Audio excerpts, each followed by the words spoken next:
Hi guys! So today I am very excited to make this video, first of all because I am making, as you probably can tell, it's not my usual background. I am making this video from Warsaw in Poland. It's actually my first day here and I'm really excited to visit the city.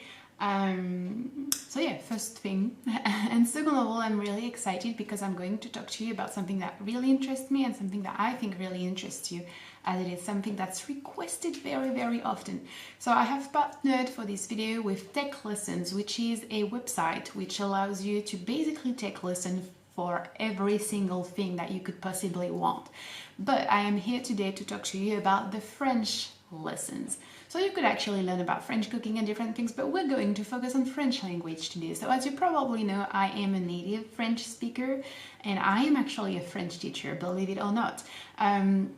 So I do believe that having a teacher and having someone to guide you through learning a language is very useful, very important. Not for everyone necessarily, but I think a lot of people, no matter how much you have learned a language before, no matter how many languages you can speak, no matter your sort of like profile as a student, it really is helpful to have a teacher that knows you, that can, put classes together for you, and that's exactly what you can get with Tech Lessons. So basically what you do is you go on their website and you have this super cool option, which is to take free live classes or lessons. So you are with other people that are motivated and want to do the same thing as you, and you have this teacher that's here for you, and it's also free. So that's such a great opportunity to learn a language, and in that case to learn French. So today I'm going to talk to you about a few things that can really help to stay motivated when you learn a language.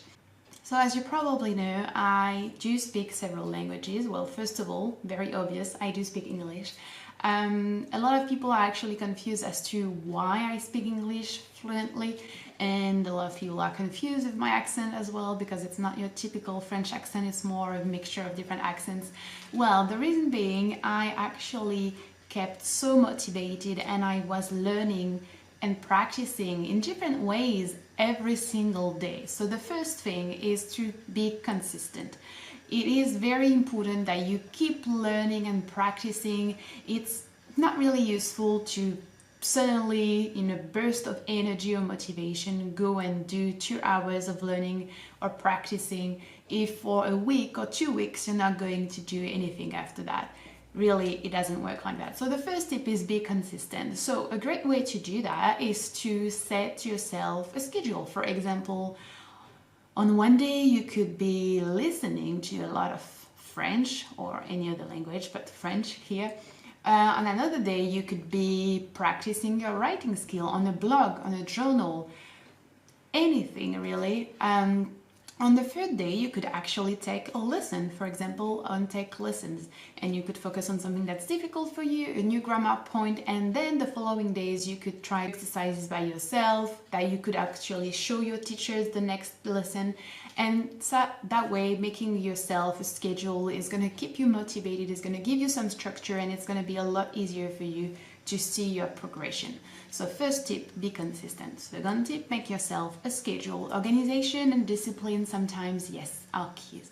Third very important point, I believe, exchange with a native speaker. So when I was learning English, I actually spoke with a lot of people, not necessarily only native speakers, but I can tell you this was probably one of the most important points, because you can very well in school, for example, in France, most of these teachers that I had were not native English speakers, which is fine. They were, they obviously spoke English quite well, but it is quite different. And in a classroom, even if you're, in high school or a university, you don't have this one-on-one conversation, which is so beneficial when you're learning a language. So if you can find native speakers, like on Tech Lessons, for example, or even on other websites, if you want to, for example, have once a week you want to have a lesson, and maybe once a week you want to exchange with someone else, maybe someone wants to learn your language as well. It is a great opportunity, really. It helps because you're placed in a situation that's quite similar to reality, which is not really the case in a classroom necessarily. The classroom is really a place where things are set up for you to be a student, for there to be a teacher, and the interaction, as I said, is not one-on-one, and it's not necessarily reflecting what you could feel outside when you're going to France or when you're exchanging with French people that you meet in the streets. So having people to interact with, people that you can form a relationship with, I think it really is helpful. So that's something I used a lot for my Japanese as well when I was learning and studying Japanese. I didn't find that university really met my need, to be honest, so I did a lot online, and I wish I had actually taken the time to maybe take lessons with a teacher, which is perhaps something I'm going to do in the future, and that's definitely something I'm considering because I am actually really interested in learning Arabic at the moment, and I definitely think I would take lessons, and I definitely think I would try to interact as much as possible with native speakers. Fourth, I think, tip, and that's something I find very important, is don't compare yourself with others. And that's why I believe that taking a lessons, for example, on a website such as Take Lessons is great, is because you can have, if you want, one-on-one interactions. They also offer you class groups, but I do believe, and I mean, it's for me personally, it depends on your personality, but sometimes when you're at uni or when you're in a school and you're in a class, it's really easy to get overwhelmed if you feel a little bit left behind. It's really easy to feel like you don't have the same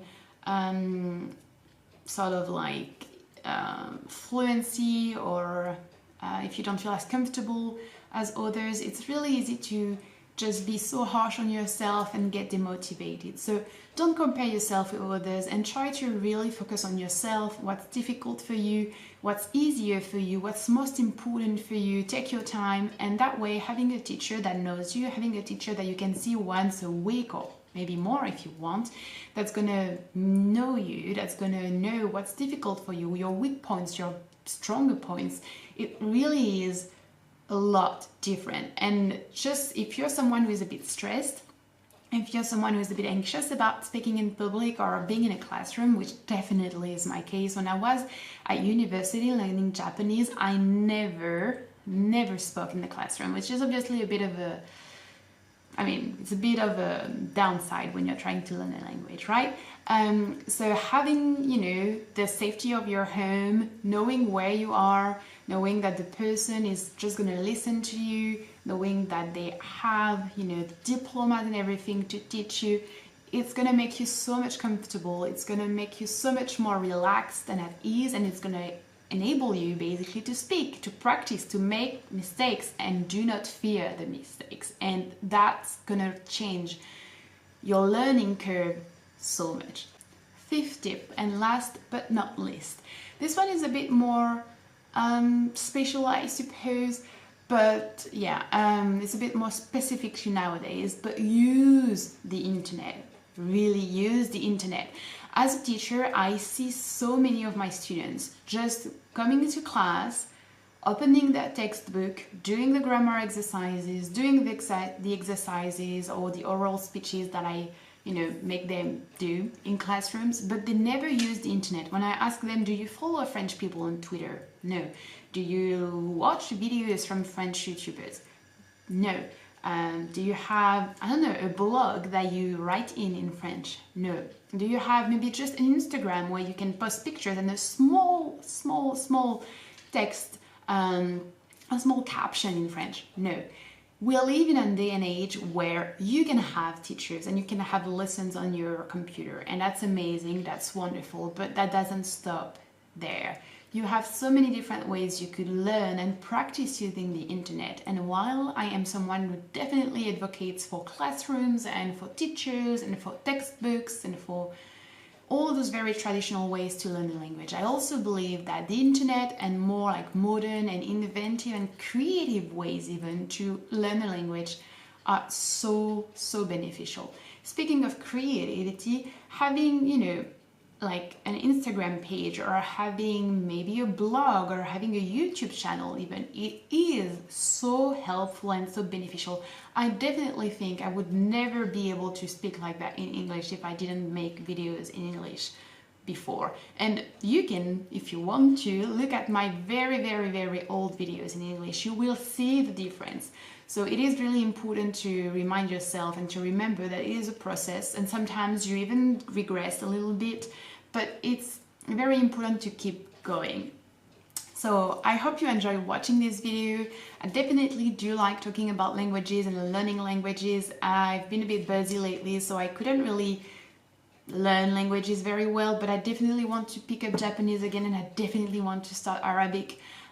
So yeah, I am with you in this process of learning a language. I know that French can be a little bit difficult. It is a difficult language with a lot of exceptions, a lot of rules, a lot of weird pronunciations even, but it's such a rewarding language, I feel like. And also you have so much culture, so many books, so many films, so many museums and artists and everything that's, you know, that's also a door, like a way to enter the language. And I would definitely suggest, if you want to learn French, go for it. It's a beautiful language.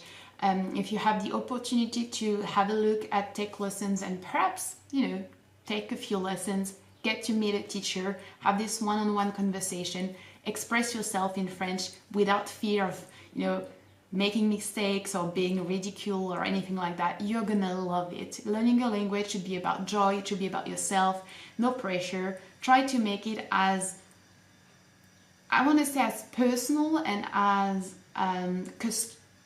customized as it could be for your needs and your wants and your capacities, because that's really the key to success, I believe. So thank you for watching this video. I hope you enjoyed it, and I'll talk to you soon. Bye!